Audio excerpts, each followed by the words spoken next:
Bueno, estudiantes, hoy tenemos un nuevo tema. Hoy vamos a estudiar la sintaxis. Vamos a ver qué es la sintaxis. Bueno, vamos a ver. ¿Qué es la sintaxis? A ver. La sintaxis es una parte de la gramática. Entonces, ustedes hemos estado aprendiendo algo de gramática, ¿verdad? Bueno, esta es una parte que se encarga de estudiar la forma en que se juntan las palabras para formar oraciones correctas. O sea, qué palabras ponemos en una misma oración para que esa oración tenga sentido, ¿verdad? Que suene correcto. Entonces, la sintaxis dicta las reglas para la elaboración de oraciones que permiten expresar los pensamientos e ideas claramente. Ahora, ¿qué es la gramática? Bueno, la gramática es la parte de la lingüística que estudia los elementos de la lengua, así como la forma en que estos elementos se organizan y combinan. Entonces vemos que la gramática es parte de la lingüística y la sintaxis es parte de la gramática. Vamos a ver. Recuerden que ustedes tienen que llenar una prueba con la información de este video. Así que aquí viene la pregunta número 1. Vamos a ver. La número 1 es ¿qué estudia la sintaxis? Muy bien. Continuamos. Ahora, el verbo. Nuevamente volvemos al verbo. ¿Por qué? ¿Por qué hay tanto énfasis en el verbo? Bueno, porque el verbo es la parte más importante de una oración. Entonces, es una palabra o a veces pueden ser dos palabras, pero el verbo nos indica lo que sucede en una oración. Entonces el verbo es tan importante que un solo verbo puede formar una oración completa. Entonces nos indica esa palabra que tiene la función de verbo, nos da la acción, la actividad, lo que ocurre en esa oración. Y aquí está la pregunta número 2. ¿Qué nos indica el verbo?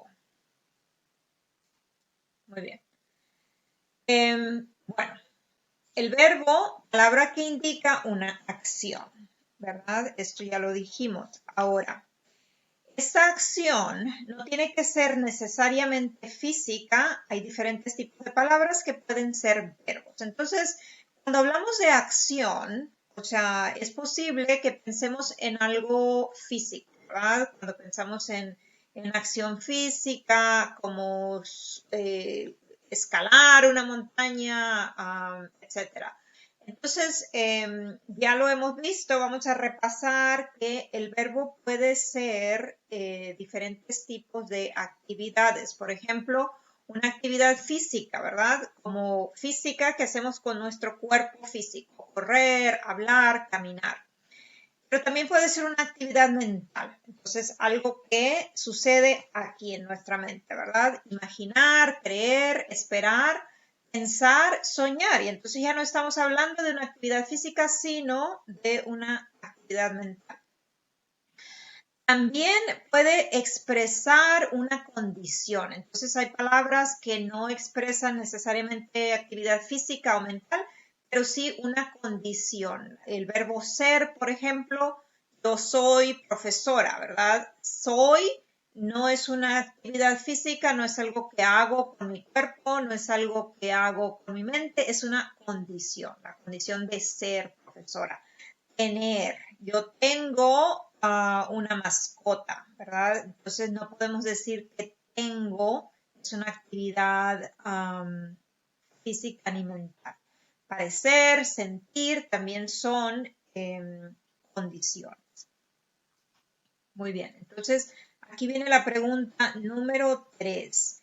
Da un ejemplo de verbo de actividad mental. Muy bien. Ahora, identifica el verbo. Vamos a ver. Aquí tenemos una oración. Margarita corre 3 millas todos los días. Entonces aquí tenemos 1, 2, 3, 4, 5, 6 palabras, ¿verdad? Entonces vamos a identificar el verbo aquí. ¿Cuál de todas estas palabras nos indica lo que sucede en esta oración, ¿verdad? A ver, si decimos Margarita, podemos pensar en una persona, ¿verdad? Pero ¿nos dice lo que sucede con Margarita? No.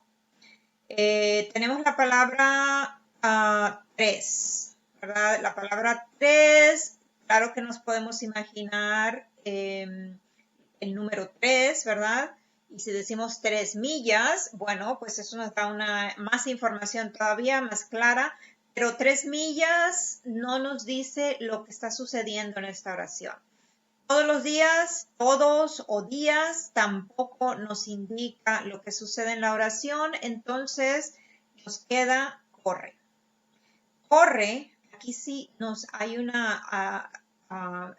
específicamente nos dice que Margarita, nos dice lo que Margarita hace, ¿verdad?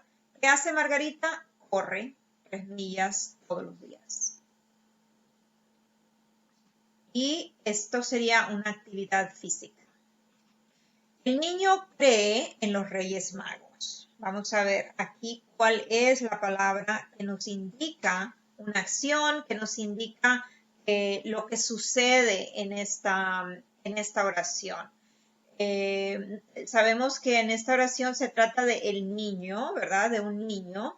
Y también hay información de los Reyes Magos, pero ¿qué sucede aquí? ¿El niño es un rey mago? ¿El niño ama a los Reyes Magos? O sea, ¿cuál es la acción? ¿Cuál es lo que sucede en esta oración? Bueno, pues creer. La acción es creer. El niño cree en los Reyes Magos y esto sería una actividad mental. Ahora, los estudiantes toman clases en línea, ¿verdad?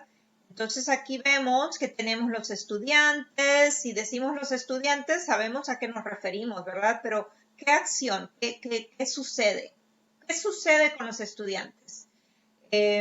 Clases en línea, también sabemos lo que clases en línea significa, pero ¿qué sucede con los estudiantes y con las clases en línea? Bueno, pues lo que sucede es que los estudiantes toman clases en línea. Entonces, aquí vamos a ver que este tipo de actividad puede ser tanto física como mental. Ahora, el gato duerme en el sillón. Aquí nuevamente tenemos varias palabras, el gato en el sillón, entonces nos podemos imaginar un gato y un sillón, pero pueden suceder diferentes cosas con el gato y el sillón, ¿verdad? Puede ser que el gato come en el sillón, el gato pelea en el sillón con el perro. Pueden suceder diferentes cosas, pero entonces la palabra que aquí nos indica lo que sucede es duerme. El gato duerme en el sillón. Esta es la acción de dormir. Y aquí sería una actividad física. El coronavirus parece peligroso. A ver, entonces el coronavirus peligroso. Entonces aquí igualmente la palabra que nos dice lo que sucede, lo que está sucediendo con en esta oración específicamente, ¿verdad? Es parece. El coronavirus parece, del verbo parecer. Entonces aquí en esta oración vemos que, bueno, suena como que alguien no está seguro, porque otro verbo podría ser el coronavirus es peligroso, ¿verdad? Entonces ahí es otro verbo que nos indica una afirmación. Aquí hay duda, ¿verdad? El coronavirus parece, pero esto es lo que sucede. Lo que sucede en esta oración es que la acción de parecer. Algo parece peligroso. ¿Qué parece peligroso? El coronavirus. Entonces, esto sería un verbo de condición. Muy bien. Ahora, el verbo infinitivo. ¿Qué es el infinitivo? Esto también ya lo hemos visto, pero es importante repasar porque, porque es muy importante poder identificar lo que es un verbo en infinitivo. Vamos a ver. En inglés, la forma infinitiva de un verbo la vemos cuando se pone la palabra to con el verbo to play, ¿verdad? To play en inglés y en español decimos jugar. To think, pensar. To work, trabajar. To prefer, preferir. Entonces aquí tenemos la forma infinitiva del verbo en inglés, ¿verdad? To think, to play, to think, to work, to prefer.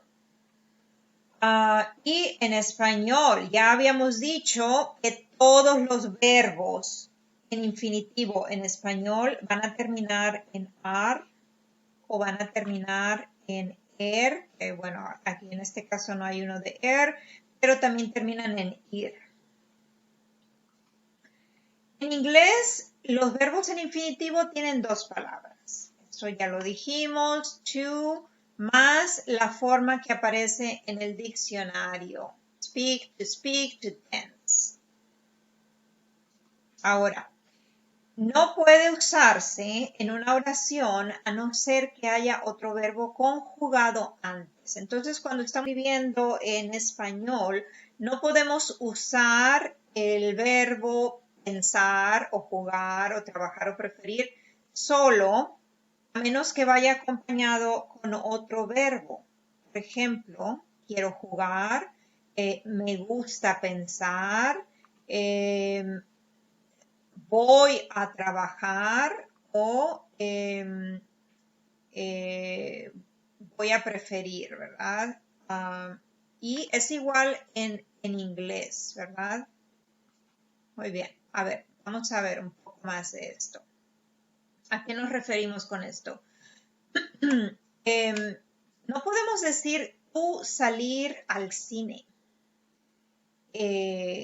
Igualmente en inglés no decimos you to go out to the theater, ¿verdad? You to go out to the theater, no. Ahí sería la forma infinitiva, to go out, right? Tú salir al cine, ¿te suena correcto? Pues no, no es correcto. Por eso dijimos que solo puede usarse en una oración cuando hay otro verbo conjugado antes.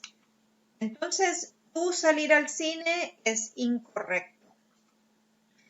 Pero si decimos quiero comer o quiero salir al cine o voy a salir al cine o prefiero salir al cine o tú prefieres salir al cine, es prefieres salir. Yo quiero salir al cine, en ese caso sí es correcto, porque hay otro verbo conjugado antes. Y aquí tenemos otro ejemplo, quiero comer.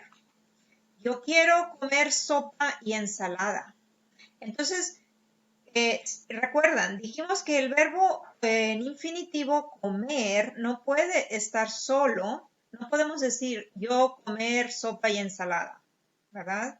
Necesitamos que este verbo comer en infinitivo esté acompañado de otro verbo que sí está conjugado. Tampoco podemos decir yo querer comer sopa y ensalada, ¿verdad? Eso no funciona. Yo querer comer sopa y ensalada, entonces tenemos que conjugar este verbo. Yo quiero comer. comer sí se queda en infinitivo, pero este tiene que estar conjugado. Yo quiero comer sopa y ensalada. Ahora, aquí está otro ejemplo de dos verbos que pueden ir juntos. Debes escribir. Debes escribir un correo electrónico. Entonces, no podemos decir deber escribir un correo electrónico, ¿verdad? Debes escribir un correo electrónico. Puede trabajar. Luis puede trabajar el fin de semana.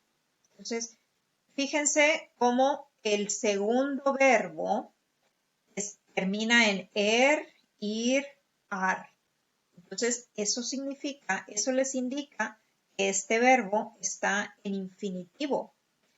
Este de acá está conjugado. Y aquí viene la pregunta número 4. ¿Cómo podemos usar un verbo en infinitivo en una oración? Muy bien. Ahora, esto fue el verbo. Ahora vamos a hablar del sujeto. ¿Qué es el sujeto? El sujeto es la persona, cosa o animal que realiza la acción del verbo. Entonces dijimos, el verbo es lo que sucede en la oración. Ahora, ¿quién hace eso? ¿Quién realiza esa acción del verbo? El niño habla. Vamos a ver aquí.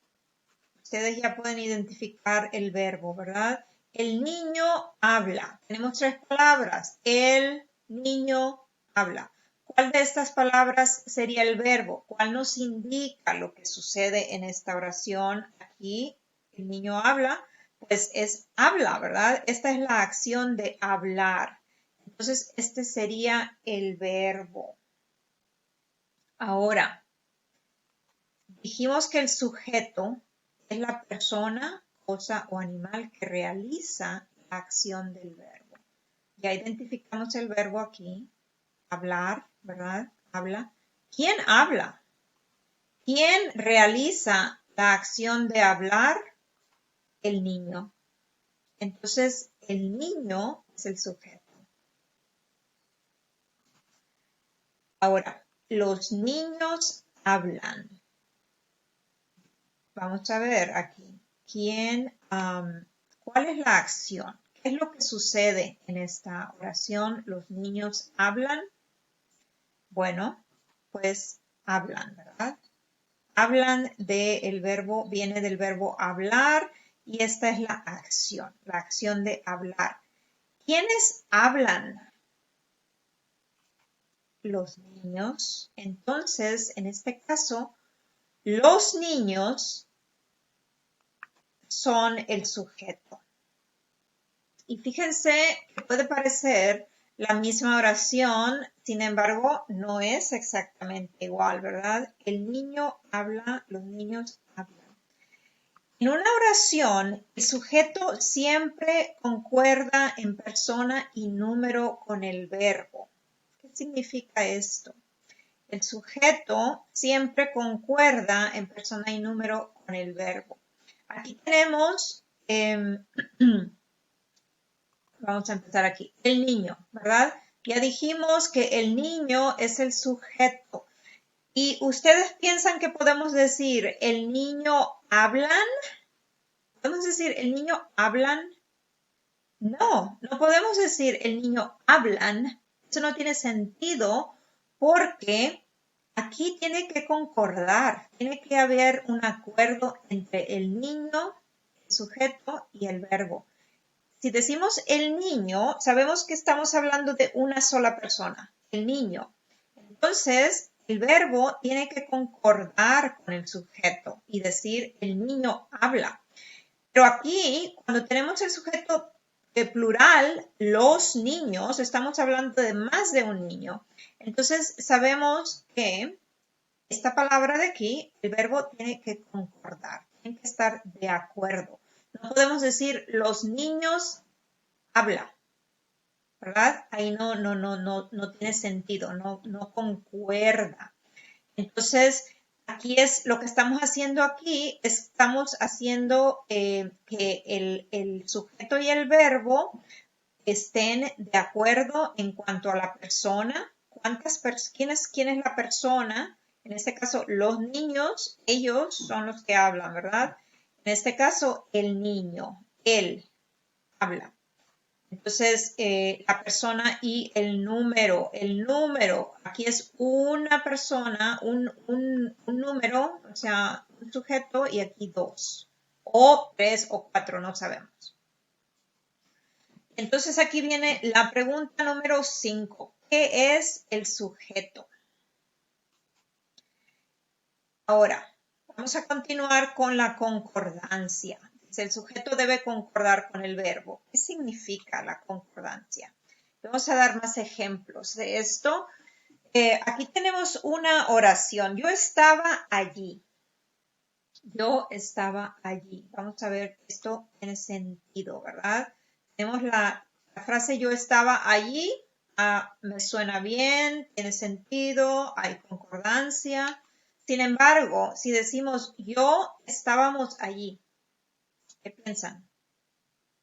Esto no funciona, ¿verdad? Yo estábamos allí. Aquí se perdió la concordancia. Aquí el yo y el estábamos, no funciona. Ahora, yo estás allí. ¿Qué piensan? Tampoco hay concordancia, ¿verdad?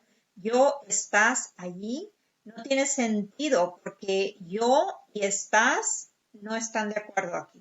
No hay concordancia.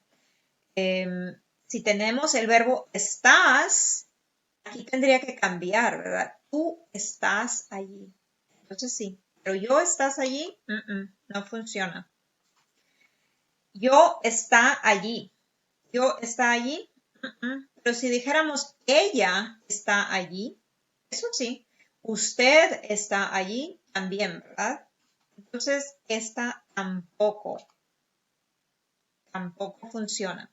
Así que aquí tenemos la pregunta número 6, que sería, ¿qué es la concordancia del sujeto y el verbo?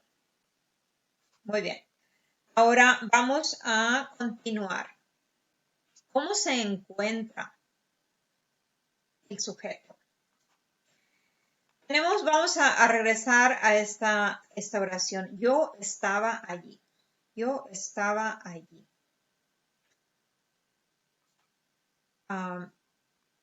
¿Qué tenemos que hacer para encontrar el sujeto? Lo primero que tenemos que hacer es encontrar el verbo. Entonces, busca el verbo principal de la oración.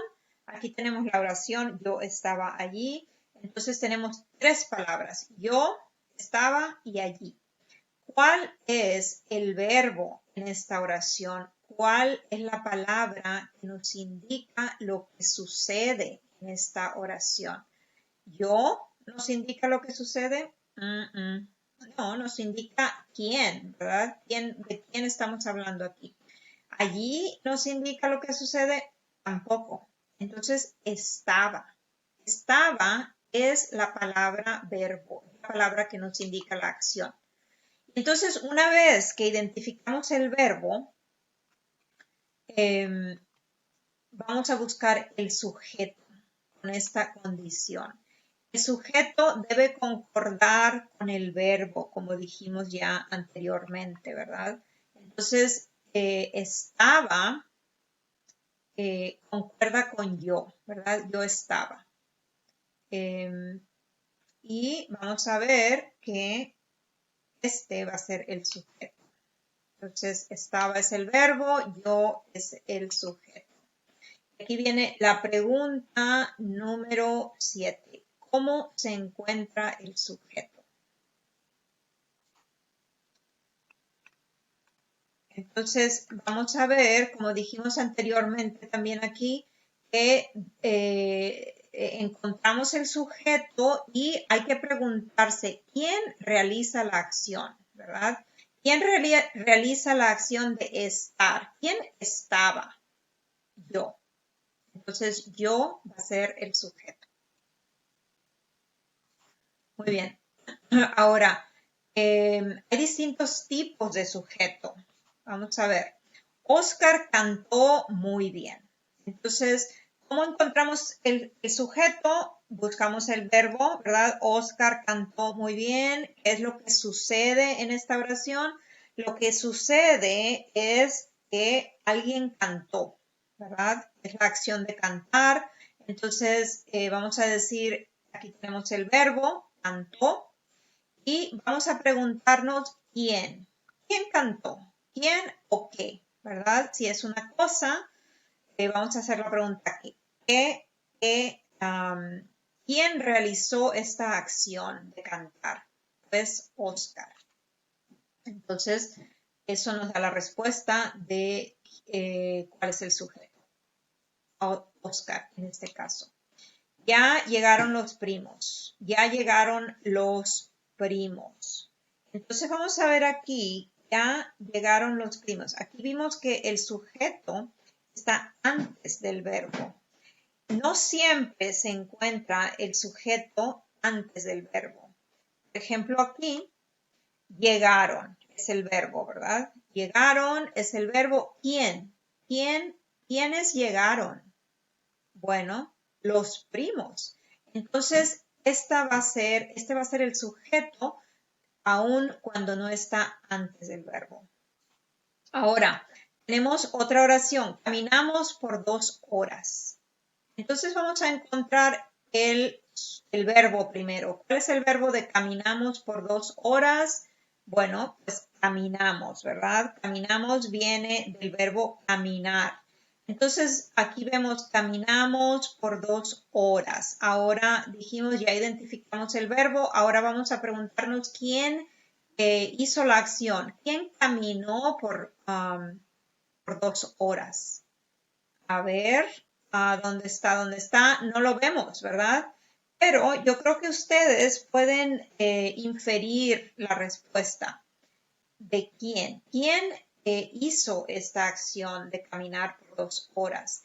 Si decimos caminamos, entonces sabemos que no puede ser yo caminamos por 2 horas. Tampoco puede ser ella caminamos por 2 horas. ¿Qué tal nosotros? Nosotros caminamos por 2 horas. Entonces, aquí este sujeto es implícito. Entonces, a veces no vemos el sujeto, no lo podemos ver, pero podemos deducir. Entonces, en este caso, se le llama sujeto implícito o tácito. Entonces, aquí nosotros es el sujeto, que en este caso sería tácito o implícito. Y aquí viene la última pregunta de este video. ¿Cuál es el sujeto implícito o tácito? Muy bien, pues este es el final de este video de la sintaxis. Es una introducción a la sintaxis.